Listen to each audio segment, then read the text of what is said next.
In today's video, we are going to go over everything that we know about the human AI inside of Modern Warfare Zombies, and as to why, in my opinion, you should not worry about this side of the gameplay, because I know that this is one of the things that a lot of people voice their concerns about, and it's completely understandable. Now, there's a lot of questions out there as to will this behave similar as to it is in DMZ. If you've actually never experienced the AI inside of DMZ, well, the best explanation as to how they work is they're everywhere, they destroy you within seconds, and they could be the main reason as to why you would not want to play DMZ. Well, from my understanding and the gameplay that we have seen and what Treyarch has said on top of other content creators, it doesn't seem that it's going to be as bad as it is inside of DMZ, which is already a huge plus in my opinion. So we're gonna kind of dive into the little details that we know about this, and obviously it could change over time, and the game is just like less than 2 weeks away, so we'll fully know obviously when the game comes out, but I just want to talk about that in today's video. So first thing is first, there's actually going to be 3 different types of areas that you can find these AI humans. Now, on top of this, from the gameplay that we have seen, these humans do seem to kind of wander around the place, which is kind of slightly concerning in my opinion, because that's essentially how they behave inside of DMZ, and personally I don't want to play another DMZ experience. I kind of want to play zombies. But the huge plus to finding them just around the place, wandering, driving their vehicles, is that from what Treyarch has described is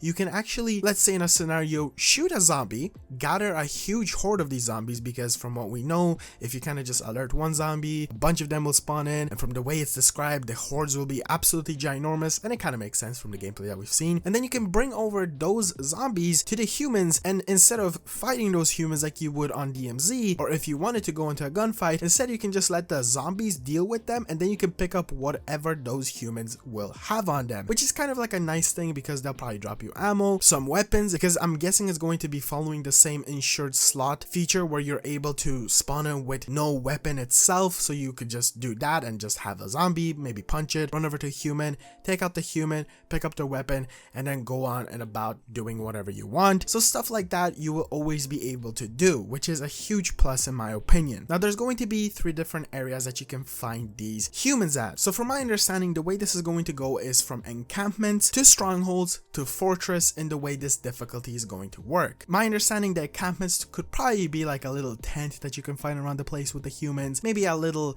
building that's lightly occupied with them, or even the vehicles that drive around the place from the gameplay that we've seen. When you take out these humans, they will drop you a key card into a stronghold, which is probably going to behave very similar to the way that we did see it inside of Warzone and DMZ, where you'll have to use a key card to open a door, to then take out all the enemies inside, and then you're going to be able to loot it to get really good loot. And from the way that the loot system is going to work inside of Modern Warfare Zombies, you're probably going to be able to get perks, ammo mods, maybe even weapons from boxes, because we do know that there's going to be a searching feature, not just from the like crates that we've had in previous games like Outbreak on Cold War Zombies. And then from there, you're going to be able to get another key card, or maybe a key, we don't exactly know the exact details, to get inside of the fortress, which from my understanding, since there's a trophy / achievement called Take Out the Warlord inside of Modern Warfare Zombies, and from what Treyarch did tell the people that did experience the game, there's going to be Warlord bosses inside of the game, which aren't going to be zombies, but humans. And from what we know, there's going to be 3 different types of these bosses right now. They do have their own names, and from my guess is there's going to be 3 different locations that you can find them, or maybe it's going to be just like one location is going to be randomized as to the way you can find them, and they could potentially drop you weapons that are like completely pimped out, but they're supposed to be very difficult to take down, because Treyarch themselves did recommend the people that did experience the game to not do it straight off the bat, to kind of, you know, maybe stay away from the Warlord. Now, the interesting thing with this is that this is essentially classified as boss fights, so we're not only going to be getting that worm guy, Gormgant, whatever it is called inside of the game at the end when you can, like before exfilling, take it down, but you're also going to have human AI, and it's going to be completely up to you when you want to take them out. So you're going to go from encampments to strongholds to fortresses, which will give you, like, I guess more meaning to, hey, let's hop in, let's get this, let's exfil, let's redo it to get into that fortress at the end, take out the big boss. And I'm guessing they're going to be probably huge kind of fortresses where you're going to have even more loot to find, even better stuff to exfil. And you know, we do know that ether wrenches are coming back again, as I mentioned, ammo mods and perks are going to be in the game, which is all really cool to see. Now, how will this essentially affect the game? I don't think it will, because as I mentioned before, you're able to just find them not everywhere on the map. It's still going to be zombie centered. So you're going to be finding zombies everywhere. You're going to be finding the zombie bosses.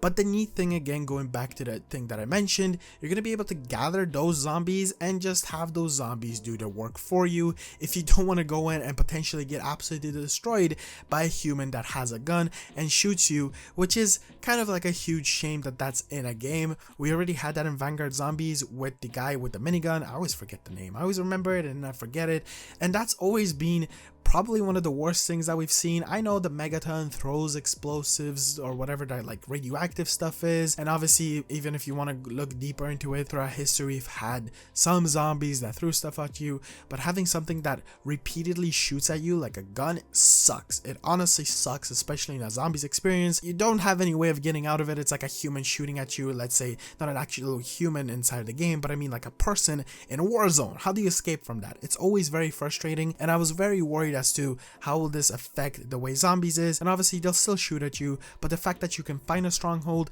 have a huge horde of zombies, run through that stronghold, like let's say run through one door out the other with a huge horde of zombies, have them infiltrate the whole area, take them out, and then you're probably good. And you could probably do the exact same thing with the fortress, who knows, maybe even with the boss. But I'm guessing since it is a boss like the warlord, he's probably going to be having more health, more difficult to take down. He won't be as easy to take out with just some zombies, but maybe if you go in with a mimic, maybe the mimic will take him out. That's pretty cool. Also, another neat thing is, from my understanding, they might also have difficulties in the way you can take them out. So if you don't know, there's going to be map sectors where they're going to have different difficulties. It's essentially going to go from the outer, which is like round 5, then the inner round 15, and then the middle is going to be like around 50 to 45. It keeps changing. We don't exactly know the full stats. Hopefully Treyarch does come out soon and let us know fully as to how this is going to work. We do know that Pack-a-Punch obviously weapons will have some benefits on them.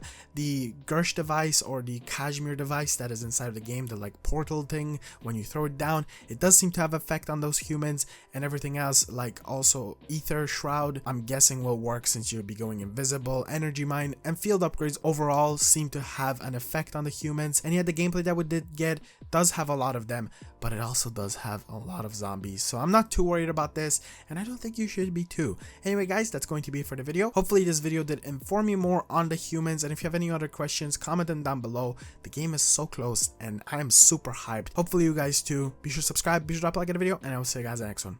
Peace out.